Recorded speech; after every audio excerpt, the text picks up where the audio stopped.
Everybody, episode 2 of the Rec Room. Very cool college basketball weekend for me. Obviously, Duke Carolina rivalry, ACC women's basketball tournament, and cool things that happened over here in the CCAA. We'll tell you about that in just a little bit. First thing on the Duke Carolina rivalry, really good game. Carolina gave it all they had. I want to break it down just a little bit. Duke built a 15-point lead, but a lot of that was kind of fool's gold. A couple threes that very kind of lucky bounces that went in. Conkinible's shot that opened the scoring for Duke. Tough shot that probably shouldn't have gone in, even though it went in cleanly, but great defense by Carolina on the open possession. Flag had one that bounced in off the rim, off the backboard and in. Three-pointer. Was called a 2 originally, then later corrected to a 3. Knippel had one off the front iron, went in. And then the final points that built to that 15-point lead were off a silly foul that I'm surprised Cadeau made, where he fouled Isaiah Evans on a screen where he knows that Isaiah Evans always hits threes on that, and he was late challenging, ends up fouling Isaiah Evans. Evans makes all 3 free throws, builds to a 15-point lead. Side note on Cadeau, I'll be happy to see him and Withers and Lubin leave. They do a lot of the tricky, crafty stuff that a lot of people probably hate a lot of Duke players throughout the years for. They're pretty good at drawing fouls. Some may use the F word, flopping, for some of the stuff they do. It was a very crafty move by Withers to pick up the second foul on Cooper. Flag on the one where he kind of threw up the arms when Cooper does what a lot of guards do, kind of putting out the arm, and then Withers kind of grabbed it, made it look like Cooper pushed off. Didn't think he did, but good play by Withers to do that. But I'll be happy to see him and Cadeau. And every screen that Lubin sets is a moving screen. I kind of harp on that a lot in my broadcasting too, but Lubin sets a lot of moving screens that never get called. I don't know why. But again, a lot of Duke players have been accused of that over the years, so can't complain too much. Carolina fought hard to get back. They got back one of those lucky shots on the 3 by RJ Davis. There was a neck ball that hit in the crook of the rim and the backboard, happened to fall in. So they got 3 of those points back on somewhat of a lucky shot. But RJ Davis went off, and Carolina clamped down defensively to come back, take the lead. And then Duke kind of made a run to open the second half, and then eventually, or to midway through the second half, to take the lead. And then turns out that Malik Brown can shoot 3-pointers, and that was kind of the turning point that gave Duke the final stretch run. His 2 3-pointers kind of put it out of reach, and can't really do anything about that. If you're Carolina, you're looking at the scouting report, thinking we're okay if he shoots those. He's more of a dunker, slashing type 4 guy, power forward. He steps out, hits a couple of those. He's been encouraged to do that by the coaching staff, so good job on Shire and the coaching staff for encouraging him to do that. But he hits those 2 huge shots, helps Duke extend the lead. They hit their free throws coming out of the stretch. They also shot nearly 50% from 3, so that helps. Again, a couple of those were lucky. And then the Horses did what they do. Cooper Flag still played 29 minutes, even though he had foul trouble throughout. Knippel, I think, only missed 2 shots, looking back at the stats. But he had 17 points. I think it was 8 of 10 from the field. So ridiculous efficiency from him. Love the way he plays. His kind of start, stop. I went over it in the previous stream, where he's very deliberate, draws a lot of defenders, opens up a lot of opportunities for other players as well. Prior to his shots, Sion James, ridiculously effective. But again, it's just unfortunate for Carolina. They got hot too late in the season. I think they're good enough to be a tournament team. The resume is not there. Hate probably having to see them in the semifinals that Duke's going to have to. I think they're very capable of going on the NC State-like run from last year. Very capable of doing that. Unfortunately, they are on Duke's side of the bracket, and obviously they've had issues with Duke previously in the season. They're on the other side of the bracket. Turns out probably would have been better off for them. It's just kind of funny how the season works out. If they'd have known they were going to end up on Duke's side of the bracket, probably been better off losing 2 or 3 earlier games, end up on the other side of the bracket where they're playing Clemson or SMU or whoever it is, Wake Forest on the other side. Instead, they end up in the 4 spot having to face Duke. Anyway, sorry, Tennis Channel got to work in the robo camera. So got to make sure I don't miss any interviews. So anyway, but yeah, Carolina's still very capable of making NC State like run, where they would have to beat Duke like NC State did in the semifinals last year. Speaking of NC State, stinks for Kevin Keats. They had their moment last year. Very cool. He'll come back in 10 years. They'll celebrate that Final Four run. But I think it was pretty obvious up until last year and this year that he was not going to be the guy that would get him over the hump. And especially, it's kind of weird that in a year where you lose Roy, you lose Kay, and you always thought like that's the reason the NC State couldn't really make the jump, that Keats couldn't get them to that next level. So I don't know who the next guy is. It kind of stinks that Final Four run happened last year, knowing that Calipari was looking for another job. Calipari would have been a great fit at NC State last year, but going to be hard to fire Keats or trade out Keats or what have you after he makes a Final Four run. And now Calipari is pretty entrenched at Arkansas, and now you got to go out and find a new coach in a changing landscape of college basketball. Anyway, yeah, so we'll see who NC State's next coach is. I don't really have a list of names. Duke's biggest loss of the year is not a player. It is Jay Lucas, who took the job at Miami. Shows you how highly Shire thinks of him is the fact that he is the only non-Duke grad on Duke's staff. And he takes the job at Miami. And I think it also shows what a class act Shire is he kind of told the understanding was from the stuff that I read that he was going to stay on the end of the season. Obviously, chance to be a part of a national championship possibility team, Final Four run team, see what happens in the tournament. Enticing to Jay, but Shire said, you got to go build your program at Miami. And so kind of told Jay, you got to kind of unwillingly go get out of here and go do what's best for yourself. It kind of shows you the kind of guy and coach and class act the Shire is to tell Jay, get out of here. Also, Shire never really had to deal with that, taking over for Kay. He never really had to kind of build his own program. So it's not like he's looking at it from hey, I had to do this before at another school from a sympathetic or empathetic point of view. He's saying you got to do this for yourself, knowing that Lucas is going to have to go from the ground up down there in Coral Gables. So yeah, class move by Shire.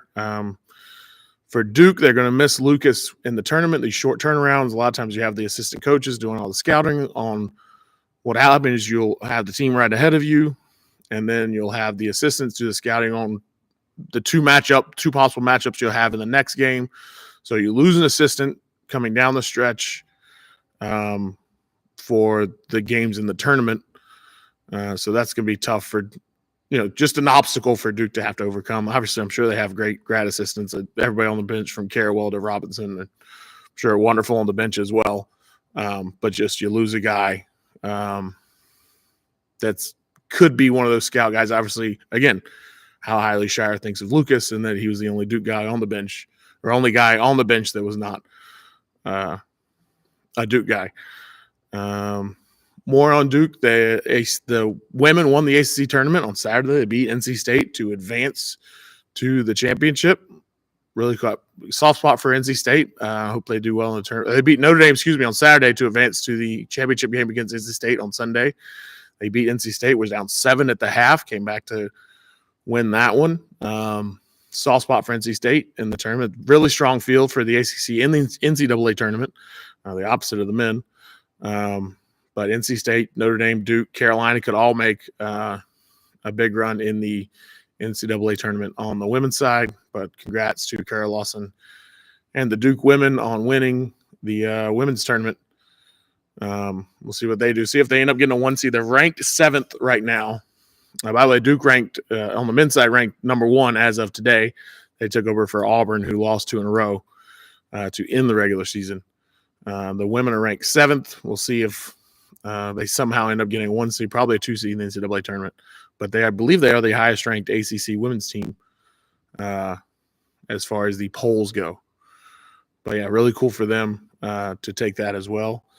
We do have one men's team who is officially from North Carolina in the NCAA tournament. That is High Point from the Big South. They won the Big South tournament, which was held in Johnson City, Tennessee over the weekend. So they are in the NCAA tournament officially, first NCAA tournament for High Point.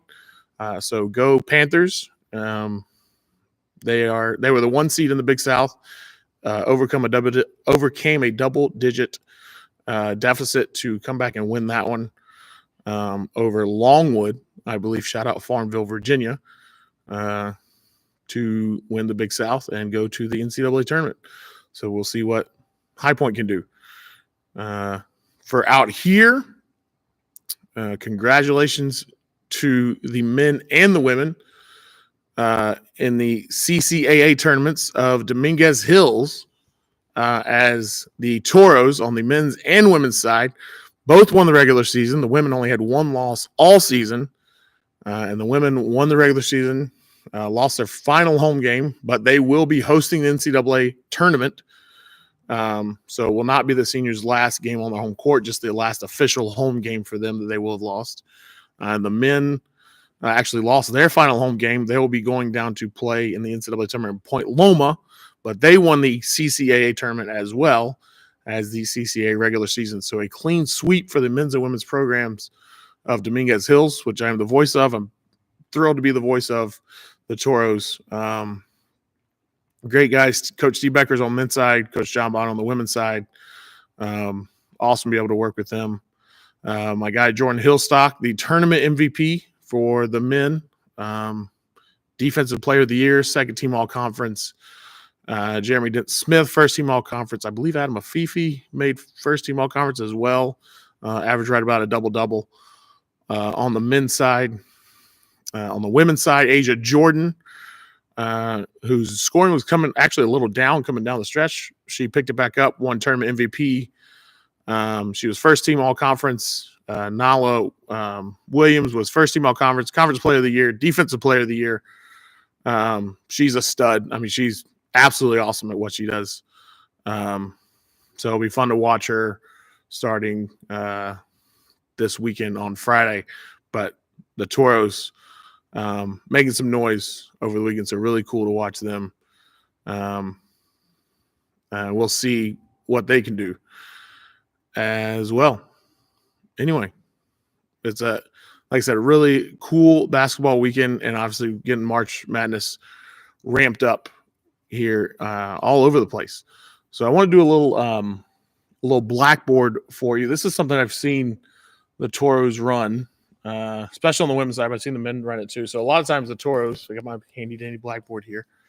A lot of times the Toros will run what they call a horn set. So you have the four and the 5 here, and you'll have a lot of times Nala will be running the point. So she'll come across here. So you either have the 4 dip down. So they'll come down here, or they'll come down here. They can use set a screen here. 5 will dip, so run a traditional pick and roll. Ball will come here. So they can either set a screen here. 2 will do a baseline cut, or they'll feign a screen, come down here, or regular pick and roll. And a lot of times this will be Christina Jones, who's a freshman of the year, by the way. And she can finish at the basket. Or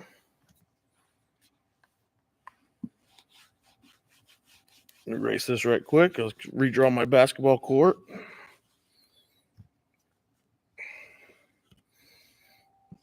A rudimentary drawing, a Pictionary.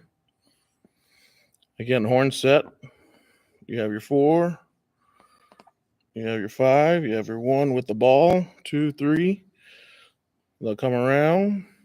The 4 can pop. Ball can go here. 5 can dive. Then you have a little 4-5 high-low action. Or 5 can set a screen for the 1 again. 1 can pop back out. 5 can go to the 1 for the shot. That's just some stuff that the Toros will run just off a regular horn set. They run that a lot. They also have a big, and Tegan Thurman, who's very skilled. She can step out.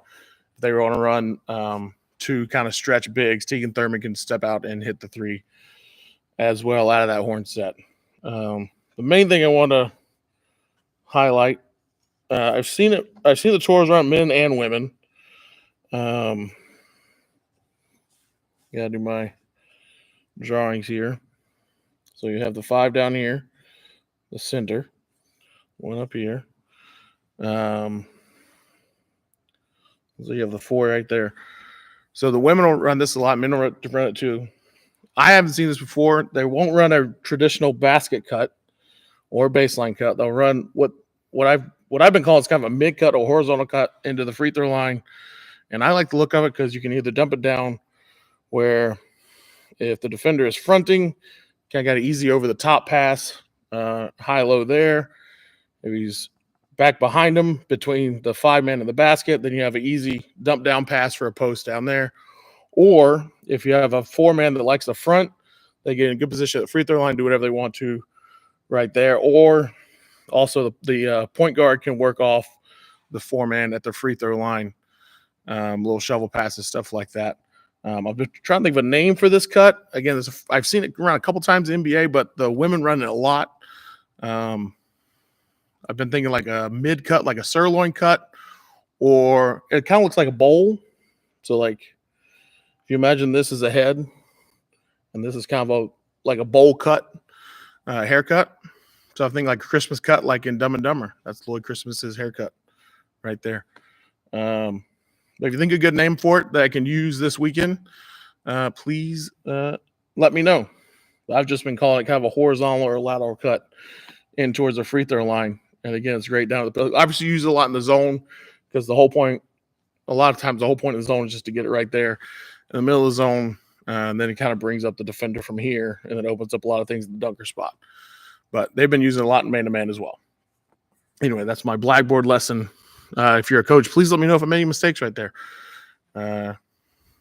Anyway, it's been fun. This is my second episode. Again, getting better at this, hopefully.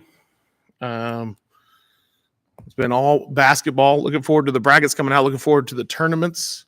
Just got done watching the Arkansas State Red Wolves punch their first ticket on the women's side to the NCAA tournaments. They took down James Madison, who was undefeated in conference play and then didn't win their conference tournament, so they don't get to go, I think. But Arkansas State gets to go to the NCAA tournament on the women's side in the Sun Belt. So go High Point, hopefully the first official North Carolina team in. Obviously, Duke will make it in, among others. But we've had teams, I think, some years we've had North Carolina as a state has had as many as like 9 or 10 teams make it in. It won't be that many this year, but we'll see. We'll have at least 2 in High Point and Duke on the men's side. Last thing, as we fit this in, we'll do this one. Oh, it didn't play. Hold on.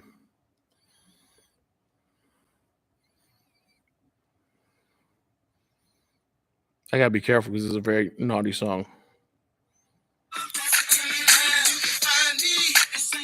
Anyway, you can find me on Friday. I'll be at the NCAA tournament first round, 4 games, West Region. Let me find who's playing in that right quick. I'll tell you. Got it up right here.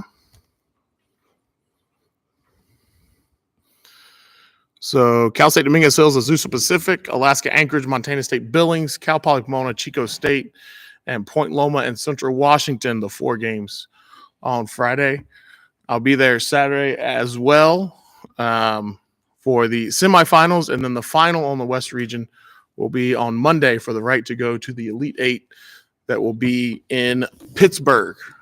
So that'll be a fun week. I'll also be at CSUN calling softball on Saturday before I go to call the semifinals. And then on Sunday, I'll be at LMU baseball. So that's where you can find me. The NCAA first round will be on Flow College. You can also go to Cal State Dominguez Hills athletic site. Let me pull that up right quick.